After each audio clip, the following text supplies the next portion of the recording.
베드로 사도는 흩어져 본향을 향하여 나그네 생활을 하고 있는 여러 성도들에게 이 편지를 보내고 있습니다. 이 베드로전서의 저자는 베드로이고, 또 앞에 말씀드렸듯 이 편지를 받는 사람들은 나그네의 삶을 살아가는 성도이지요. 그렇다면 이 편지가 기록된 시점, 그 일자는 언제일까요? 기록 연대는 정확한 일치를 이루지 못합니다. 학자들마다 분분하게 이때다 저때다 라고 말을 하고 있죠. 그러나 정통적인 학자들의 주장에 의하면 이 로마의 황제, 바로 네로, 이 네로 하면 여러분 무엇이 생각나십니까? 검은 고양이 네로가 아니라 이 로마의 악한 황제였던 네로였지요. 네로는 바로 박해의 시대입니다. 이 네로의 박해는 로마의 대화재와 연관되어집니다. 지금도 로마의 대화재의 그 원인은 정확하게 알지 못한답니다. 그러나 널려 퍼져 있는 이야기 중에 하나는 바로 이 로마 황제 네로가 이 로마에 불을 질렀다라는 것이죠. 그는 사실 새 궁전을 짓기를 원했습니다. 그리고 그는요, 새로운 도시를 건설하고 싶어 했습니다. 그런데 그의 뜻이 막힙니다. 바로 로마에 있는 원로원에서 이 일을 허락하지 않은 것이지요. 그 때문에 아마도 로마에 화재를 일으켰던 것으로 보고 있습니다. 이 화재로 말미암아 로마는 14개의 구역이 있었는데요, 10개의 구역이 큰 피해를 입고 3개의 구역은 아예 흔적도 없이 사라져 버렸답니다. 완전히 파괴되었지요. 내려오는 이야기에 의하면 이 네로는요, 이 로마가 불타고 있을 때 악기를 켜며 시를 읊었다라는, 노래를 불렀다라는 이 소문이 있었습니다. 이런 소문이 흉흉하게 들려오자 이 네로는 자신에게 돌아오는 이 화살을 누구에게 향하게 하였지요? 바로 그때 신흥 종교 집단이었던 기독인들에게 그 누명을 씌운 것입니다. 자신을 보호하기 위하여 억울한 누명을 씌운 것이지요. 결국 로마에서 기독교인들은 분노의 대상이 되었습니다. 로마 사람들, 그리고 네로 왕은요, 너무나 잔인하게 교회와 성도들을 박해하기 시작하였죠. 입에 다 담을 수 없을 만큼 처참했습니다. 고문을 당하고 산채로 맹수의 밥이 되고 또 화형에 처하기도 하였지요. 이 극심한 박해가 있을 때쯤 베드로는 흩어져 살아가는 나그네와 같은 성도들에게 이 권면의 편지를 보내고 있다는 것이지요.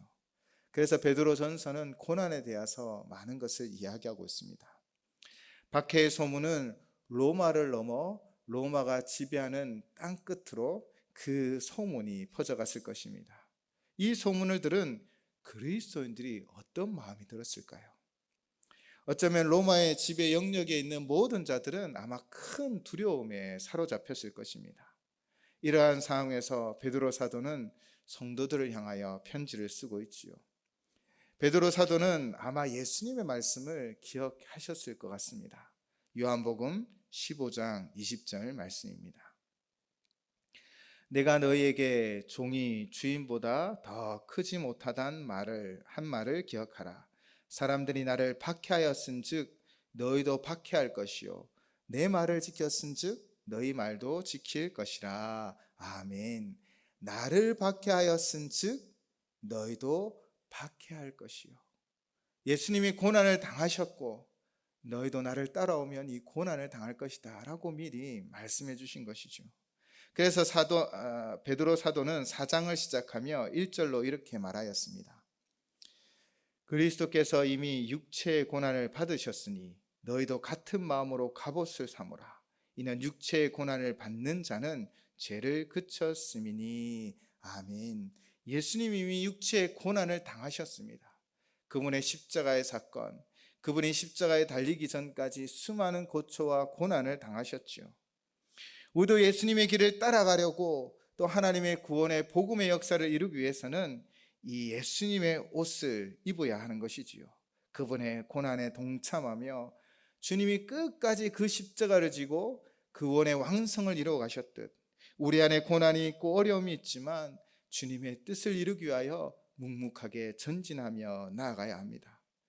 예수님께서 고난을 받았듯 우리도 고난을 받을 것이고, 예수님에게 어려운 일이 생겼듯 우리에게도 어려움이 생기는 것이 우리 그리스도를 따라가는 우리의 삶의 모습인 것이지요.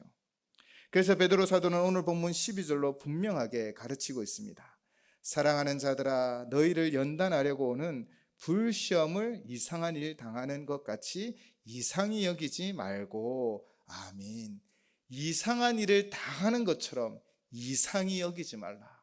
예수님이 고난을 당했던 것처럼 우리 그 길을 따라가는 우리 또한 고난이 우리 가운데 있다라고 말하고 있는 것입니다. 그러면서 먼저 베드로 사도는 오늘 본문을 시작하며 이 편지를 읽게 될 독자들을 향하여 이렇게 부르고 있습니다. 사랑하는 자들아, 사랑하는 자들아. 이 단어의 원어는 아가페토스입니다. 신약 성경에 약 60회가 나오는데요, 사랑하는, 친애하는, 좋아하는 이라는 의미가 담겨 있고요, 이 단어의 뜻 안에는 부모가 자식을 향하여 표현을 하고 사랑한다라고 고백할 때 쓰이는 단어인 것이지요. 또한 특별히 소중하고 가장 사랑하는 자를 부를 때에도 이렇게 부르고 있는 것입니다. 비록 이 편지를 받고 읽는 독자를 베드로 사도는 한 번도 만나지 못하였지만, 그러나 예수님을 위하여 동시대를 살아가고 있는, 이 고난의 길을 함께 걸어가고 있는 그들을 향하여 애틋한 마음으로, 진정한 사랑의 마음으로 그들을 부르고 있는 것이지요. 사실 우리가 사람들이 어려움을 당하면 대부분 한 가지 생각은 꼭 가진다고 합니다. 어떤 생각이냐면, 왜 나만 이런 고통을 당하나? 나만 이 힘든 길을 홀로 가야 하느냐? 즉 외로움을 느끼고 고독을 느낀다고 합니다. 이런 이들을 향하여 베드로 사도는 한 번도 만나본 적 없지만, 나는 정말 당신을 사랑합니다. 당신을 위해 기도하고 있습니다. 조금만 더 힘내세요. 당신을 위해서 저도 힘을 내겠습니다 라고 마치 고백하고 있는 것 같습니다. 동시대를 살아가며 고난과 고통 가운데 있는 이들과 함께 하는 마음으로 베드로 사도는 사랑하는 자들아 라고 말하고 있는 것입니다. 예수님을 미워하고 핍박하는 자들에게는 그를 따르며 예수의 도를 전하는 자들도 미워하고 핍박을 당한다라는 것입니다. 그것은 도리어 자연스러운 것이기에 이상한 일 당한 것 같이 이상히 여기지 말라라고 분명하게 선언하고 있는 것이지요. 그런데 여기서 베드로는 한 가지 진리를 담아 선포하고 있습니다.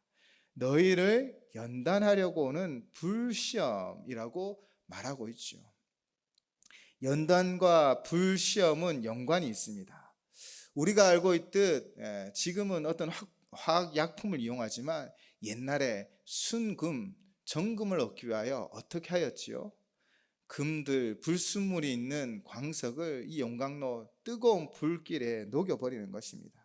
그러면 불순물은 제거되어지고 순금이 만들어지는 것이지요. 불시험의 의미는 이런 것과 같습니다. 우리 안에 있는 찌꺼기를 제거하고 우리를 순금으로 만들어가는 것이지요. 바로 연단하는 것입니다. 이 연단은 시련이라는 말로도 표현되어지는데요, 이 연단과 시련의 목적이 있습니다. 그것은 바로 성숙과 성장을 위한 필요한 시련이라는 것이지요. 마치 독수리 새끼가 벼랑 끝 위에 있는 그 둥지에서 날아오는 것처럼 그들은 이 둥지를 떠나는 훈련을 해야 합니다. 물론 계속 둥지에 있으려는 이 새끼 독수리들을 어미새가 어떻게 하죠? 둥지 위에서 날개를 퍼덕거리며 그들을 쫓아내어 버립니다. 그런데 혹 이 둥지에서 떠난 새가 날지 못하고 땅에 떨어지면 어떻게 하지요? 떨어지지 아니하도록 어미 독수리가 큰 날개로 그 어린 독수리를 받아 다시 둥지에 두는 것이지요. 이런 훈련, 이런 연단을 계속 시킴으로 어미 독수리가 하고 싶은 것은 무엇입니까? 이 어린 독수리가 정말 독수리처럼 세상을, 아니 하늘을 호령하는 그 독수리처럼 살아가기를 훈련시키는 것입니다. 이처럼 하나님은 우리를 하나님의 백성으로, 하나님의 뜻을 이루는 일꾼으로, 하나님의 강한 용사로 이끌어가기 위하여, 또 하나님의 구원의 역사를 이루어가기 위해 때로는 우리를 불시련으로 연단하시고 강하게 하여 주심을 믿습니다. 그 믿음이 우리 안에 있어야 한다는 것이지요. 비온 뒤에 땅이 굳어진다라는 속담인 것입니다. 그래서 1절을 통하여 베드로 사도는 이렇게 이야기하는 거예요. 내가 정말 사랑하는 여러분의 하나님의 일꾼으로, 또 하나님의 뜻을 이루기 위하여, 하나님의 영광을 위하여 여러분 앞에 불시험이 있고 연단이 있을 것입니다. 그러나 그것은 하나님이 여러분을 통하여 영광을 받으시기 위한 것이니 이상히 여기지 말라라고 오늘 본문을 통하여 말하고 있는 것이지요. 그러므로 우리는 모든 시간, 모든 순간, 정말 우리의 고난의 순간에도, 우리의 환난의 순간에도 하나님이 계획하시고 준비하셔서 우리를 이끌어가고 있음을 믿으시기 바랍니다. 바로 하나님이 연단하고 계셔서 우리를 강하게 하여 주실 줄을 믿습니다. 그래서 이상히 여기지 말라라고 말하며 13절로 이렇게 권면합니다. 오히려 너희가 그리스도의 고난에 참여하는 것으로 즐거워하라. 이는 그의 영광을 나타내실 때에 너희로 즐거워하고 기뻐하게 하려 함이라. 아멘. 우리가 당하는 그리스도의 고난에 참여하는 것을 즐거워하라라고 말합니다. 내가 예수를 믿기 때문에 당하는 고난을 즐거워하라라는 것입니다. 이는 그의 영광을 나타내실 때에 너희로 즐거워하고 기뻐하게 하려 함이라. 아멘. 그의 영광이 나타내실 때가 언제입니까? 바로 마지막 때입니다. 마지막 그때, 세상을 심판하게 하여 주님이 다시 오실 그때, 우리가 우리가 받은 그 고난 가운데 주를 위하여 살아가며 견디고 인내하는 자에게 구원의 영광이, 정말 의의 면류관이 준비되어지고 씌워질 줄을 믿습니다. 그때 우리는 즐거워하고 기뻐하게 되어질 것입니다. 주님이 다시 오시는 그 마지막 때에 바로 우리의 애씀과 수고와 그 고난을 이겨냄과 참음과 견디고 인내함이 칭찬받는 시간이 되어질 줄을 믿습니다. 그래서 바울 사도는 로마서 8장 18절로 이렇게 고백하죠. 생각하건대 현재의 고난은 장차 우리에게 나타날 영광과 비교할 수 없도다. 아멘. 바울 사도가 어떤 고난을 당하였습니까? 오직 다맥석에서 부활하신 주님을 만난 뒤부터 복음을 위하여 그는 매진하였습니다. 그런데요, 그가 이런 고난을 당하였습니다. 고린도후서 11장 23절에서 27절 말씀입니다. 그들이 그리스도의 일꾼이냐 정신없는 말을 하거니와 나는 더욱 그러하도다. 내가 수고를 넘치도록 하고 옥에 갇히기도 더 많이 하고 매도 수없이 맞고 여러 번 죽을 뻔하였으니 유대인들에게 40에서 하나 감한 매를 5번 맞았으며 3번 태장으로 맞고 1번 돌로 맞고 3번 파선하고 1주야를 깊은 바다에서 지냈으며 여러 번 여행하면서 강의 위험과 강도의 위험과 동족의 위험과 이방인의 위험과 시내의 위험과 광야의 위험과 바다의 위험과 거짓 형제 중에 위험을 당하고 또 수고하며 애쓰고 여러 번 자지 못하고 줄이며 목마르고 여러 번 굶고 춥고 헐벗었노라. 아멘.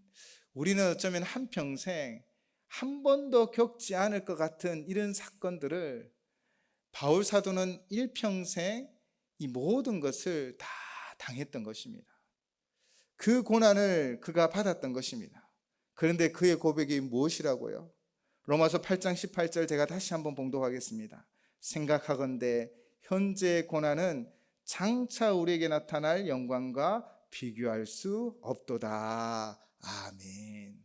주님이 영광 가운데 나타나실 때, 주님이 다시 오실 때 우리가 우리에게 주어진 사명을 부여잡고 그 사명을 이루기 위하여 고난당하고 때로는 매를 맞고 때로는 오해를 당하고 때로는 손가락질을 당할지라도 견디고 인내한 자에게 하나님의 이런 축복이, 은혜가 내려질 줄을 믿습니다. 우리가 당하는 고난은 장차 주님 오실 그날에 우리가 받을 영광과 좋게 비교할 수가 없습니다. 그렇다면 오늘을 살아가는 이 말씀이 어떻게 우리에게 적용될까요?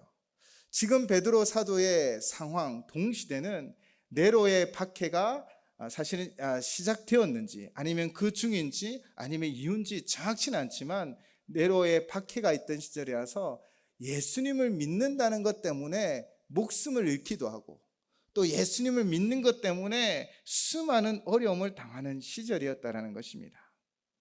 그런 고난과 고통 가운데 오직 복음을 위하여 포기하지 아니하고 전진한 그들을 향하여 또 말씀으로 살아가라고 애쓰려는 그 동시대 그 고통받는 형제 자매들을 향하여 편지를 쓰고 있는데, 그렇다면 오늘을 살아가는 우리가 어떻게 이 말씀이 우리 가운데 적용되어질까요?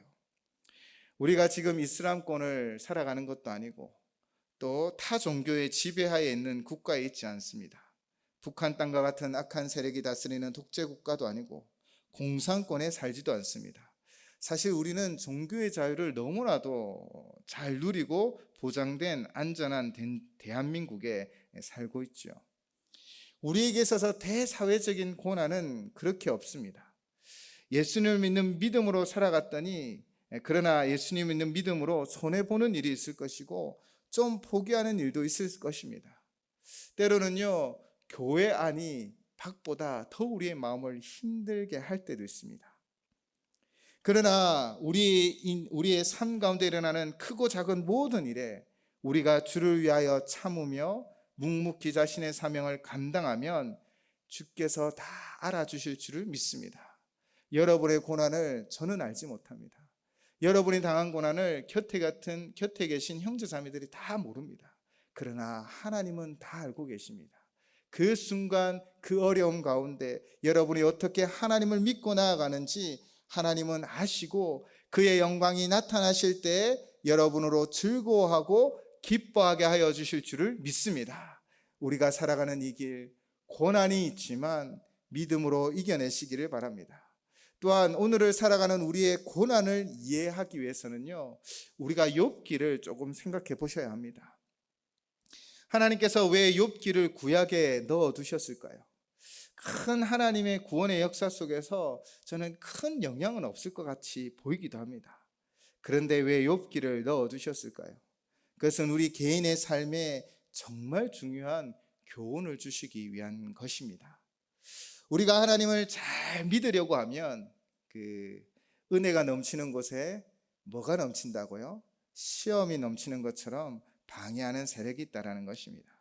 그래서 우리의 삶에 고난이 찾아옵니다. 우리 무언가 실수하고 잘못이 있어서가 아니라 우리의 믿음이 성장하려 하고 우리가 더 주의 일을 하려고 하면 영적 세력이 우리를 방해하고 넘어뜨린다는 것입니다. 그런데 고난당한 이웃을 향해 우리는 어떤 해석들을 하고 있습니까? 우리가 고난을 해석할 때 오늘 본문 15절 말씀처럼 자신의 죄, 살인, 도둑, 남의 일을 간사한 것 때문에 고난을 당한 것처럼 바라보고 있는 것은 아닙니까? 성도 중에서는 고난을 당한 당사자가 아니라 그 주변의 사람들이 때로는 이것 때문이야 저것 때문이라 함부로 말하는 경우들이 있다는 것입니다. 저는 욥기서를 묵상하면서 이런 생각을 했습니다. 세 친구의 말은 틀린 말이 없습니다. 틀리지 않았습니다. 그들의 말을 따라하면 정말 하나님 말씀대로 살아갈 수 있을 것 같습니다.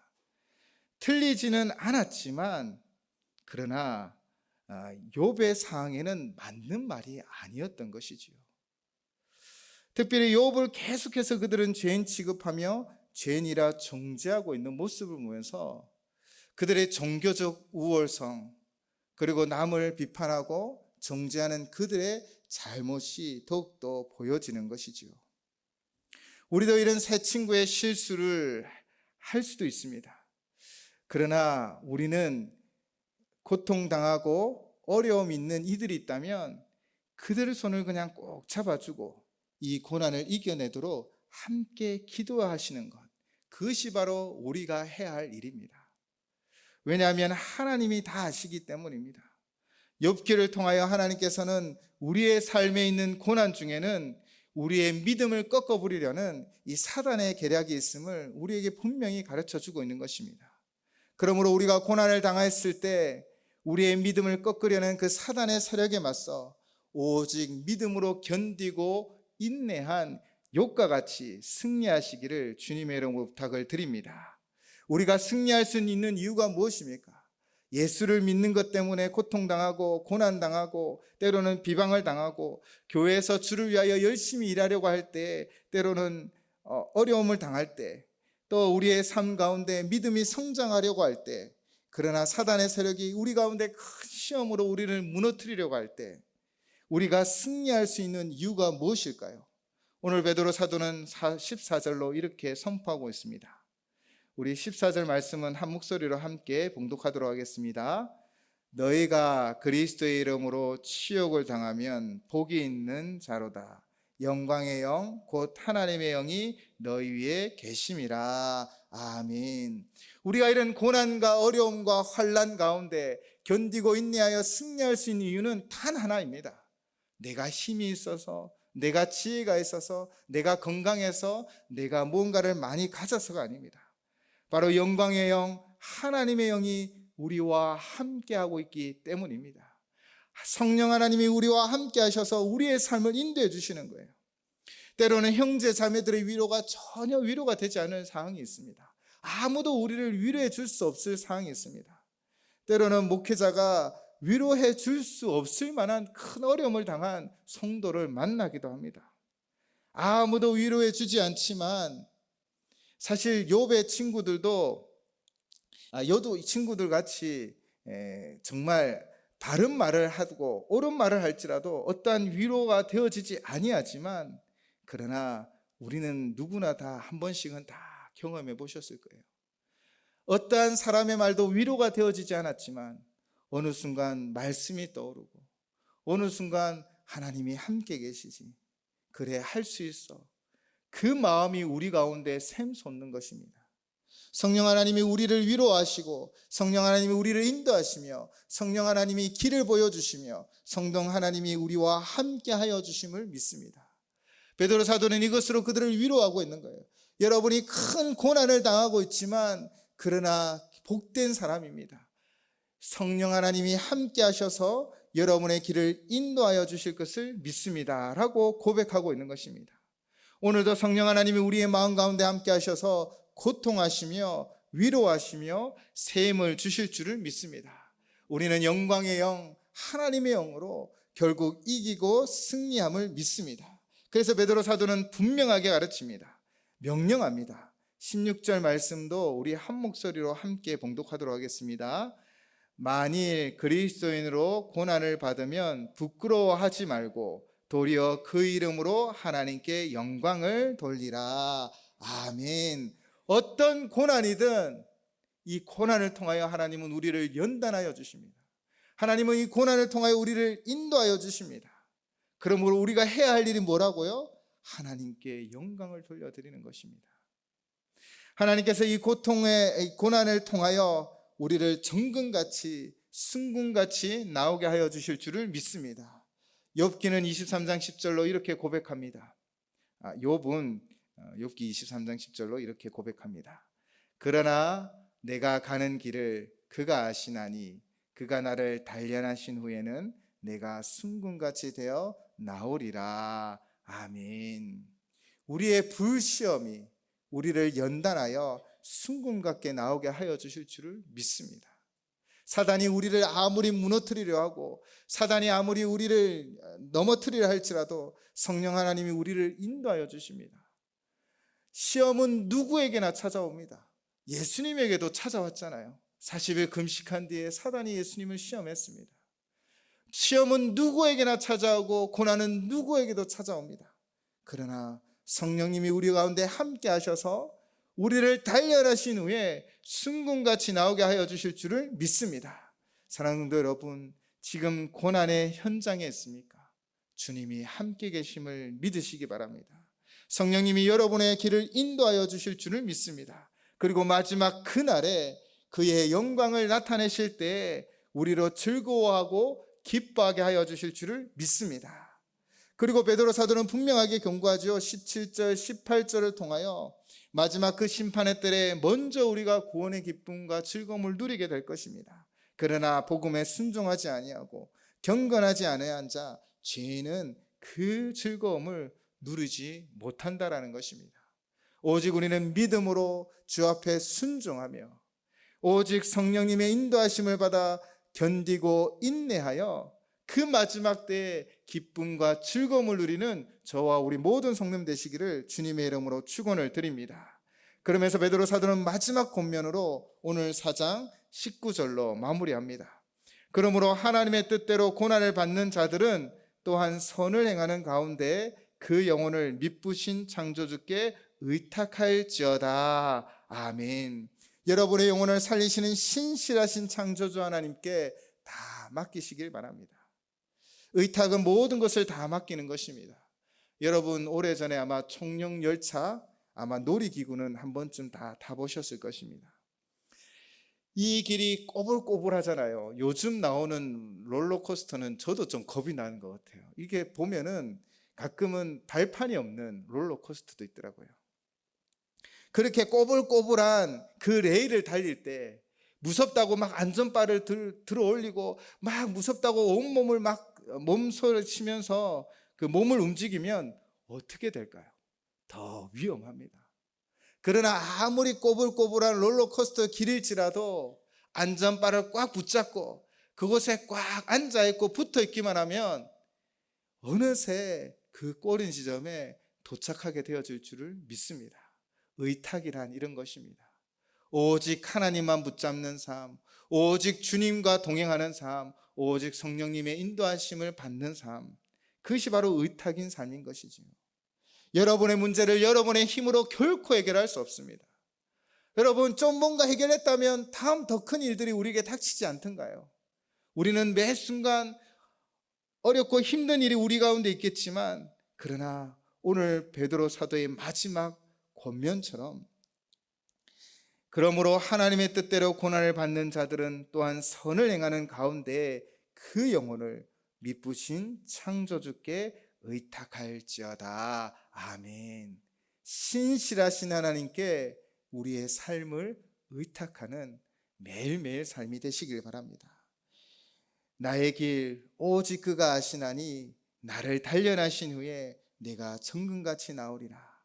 이 찬양의 고백을 오늘 이 시간 함께 드리고 함께 기도하며 나아갔으면 좋겠습니다. 한치 앞을 알 수 없는 우리 인생길입니다. 우리 다 알지 못합니다. 그러나 주님은 다 알고 계십니다. 주님은 모든 것을 다 인도하십니다. 정말 주님밖에 없습니다. 우리의 삶을 드리며 이 찬양으로 하나님 앞에 찬양 드리고 기도하는 시간을 가졌으면 좋겠습니다.